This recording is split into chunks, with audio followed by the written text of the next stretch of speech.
Siang Fitri, anak baru nomor umur 22 tahun pengisi huta di Kecamatan Tiga Panah, Kabupaten Karo, Sumatera Utara, Marujung Ngolu, ditiham sadabawa nomor inisial DK 30 tahun di hari Jumat tanggal sia bulan opat nasalpu.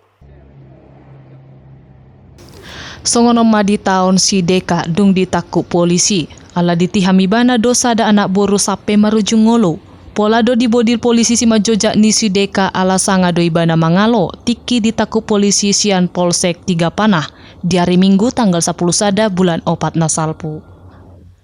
Marhite hatorangan ni polisi puluk dorohani si DK maniham anak borui ala hasil ni roha. Dido si DK na adong doin na singir ni korban itu ibana godang na 1 juta, jalasay olo do korban palialiahon ibana lau mangido singir nai. Ima bocir na gabe tubuh di rohana lau pamate anak borui. Di hari Jumat adorang so ditiham si DK dope anak borui, atar marpangidua maibana tu anak borui asa ditaruhot tu sada inganan.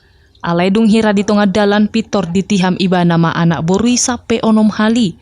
Dungi lau maibana mana dikon anak borui marsak mudar, jalapati dope piso di adorana. Manaon hacina di palapale anak bori dope mabuah kareta naon mulak, jala sanga dope ibana ditaruhon keluarga tu rumah sakit. Ale hola satonga jom dung sahak di rumah sakit Marujung Ngolu do anak borui. Yang terjadi pada hari Jumat, tanggal 10 April 2021, jam sekira 21.00 WIB di Desa Haji Julu, Kecamatan Tiga Panah, Kabupaten Karo. Untuk motifnya sendiri? Motifnya sendiri dendam karena korban sering menagih utang terhadap tersangka dengan caci makian. Sehingga tersangka merasa kesal dan ada niat untuk melakukan penganiayaan yang mengakibatkan meninggal korban. Untuk tersangka kita persangkakan pasal 338 subsidiar 351 ayat 3 KUHP pidana. Ancaman hukumannya mana? Ancaman hukuman maksimal 15 tahun.